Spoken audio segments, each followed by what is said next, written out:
Hello, അപ്പോൾ ഇന്ന് ഞാൻ വളരെയധികം സന്തോഷത്തിലാണ്. കാരണം ഞാൻ എൻ്റെ ചേച്ചീനെ കാണാൻ വേണ്ടി ഇറ്റലി വരെയും പോവുകയാണ്. നമുക്ക് ഏകദേശം 2.5 മണിക്കൂർ യാത്രയുണ്ട് കേട്ടോ ഇറ്റലിയിലെത്താൻ. അങ്ങനെ നമ്മൾ ചെക്കിംഗ് ഒക്കെ കഴിഞ്ഞ് ഫ്ലൈറ്റ് കയറാൻ വേണ്ടി പോവുകയാണ്. നമ്മളിവിടെ ഏകദേശം 9:30 ഫ്ലൈറ്റ് കയറുന്നത്. പിന്നെ ഒരു 11:30 ആകുമ്പോൾ അവിടെ എത്തും. പിന്നെ പുറത്ത് നല്ല കാറ്റൊക്കെ വീശുന്നുണ്ടായിരുന്നു. പിന്നെ നമ്മൾ വേദന ഫ്ലൈറ്റിലൊക്കെ കയറിയിരുന്നു കേട്ടോ. ഫ്ലൈറ്റിൽ നിന്ന് പുറത്തുള്ള കാഴ്ചയാണ് നല്ല രസമില്ല, മാലാഗേൻ്റെ നൈറ്റ് വ്യൂവും കാര്യങ്ങളൊക്കെ. പിന്നെ ഞാൻ ഉച്ചയ്ക്കായിരുന്നു കേട്ടോ ഭക്ഷണമൊക്കെ കഴിച്ചത്. അതുകൊണ്ട് നന്നായി വിശന്നുകൊണ്ട് തന്നെ നമ്മൾ ഫ്ലൈറ്റിൽ നിന്ന് ഭക്ഷണമൊക്കെ ഓർഡർ ചെയ്തു. ചിക്കൻ കറി കാണാൻ നല്ല രസമുണ്ടെങ്കിലും വലിയ ടേസ്റ്റ് ഒന്നുമില്ല, നിവൃത്തിയില്ലാത്തതുകൊണ്ട് ഞാൻ ഫുള്ള് കഴിച്ചു. മനു ഉറക്കം വന്നുകൊണ്ട് തന്നെ എൻ്റെ തോളയിൽ കിടന്ന് കുറേ നേരം ഉറങ്ങിയിട്ട് പെട്ടെന്ന് തന്നെ 2.5 മണിക്കൂർ പോയി. അങ്ങനെ നമ്മൾ 11:30 ആയപ്പോഴേക്കും ഇറ്റലിയിലൊക്കെ എത്തുകയും ചെയ്തു. നമുക്ക് പിന്നെ വലിയ തിരക്കൊന്നും ഇല്ലാത്തതുകൊണ്ട് പയ്യാട്ടോ ഇറങ്ങിയത്. കാരണം നമ്മൾ വിമാനത്താവളത്തിൽ നിന്ന് നേരം വെളുത്തിട്ടാണ് പുറത്തിറങ്ങാൻ തീരുമാനിച്ചത്. അങ്ങനെ ഒരു 8 മണിയൊക്കെ ആയതിന് ശേഷം കേട്ടോ നമ്മൾ പുറത്തൊക്കെ ഇറങ്ങിയത്. പിന്നെ നമുക്ക് പോകേണ്ടത് റോമ ടെർമിനലിലോട്ടാണ്. അങ്ങോട്ടേക്കുള്ള ബസ്സിനുള്ള ടിക്കറ്റൊക്കെ എവിടെ എടുക്കുന്നതെന്ന് നമ്മൾ നോക്കുമായിരുന്നു.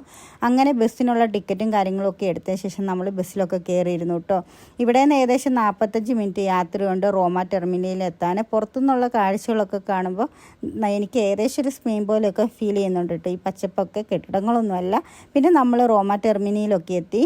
റൂമിലാണെങ്കിൽ അത്യാവശ്യം നല്ല തണുപ്പും കാര്യങ്ങളൊക്കെ ഉണ്ടായിരുന്നു.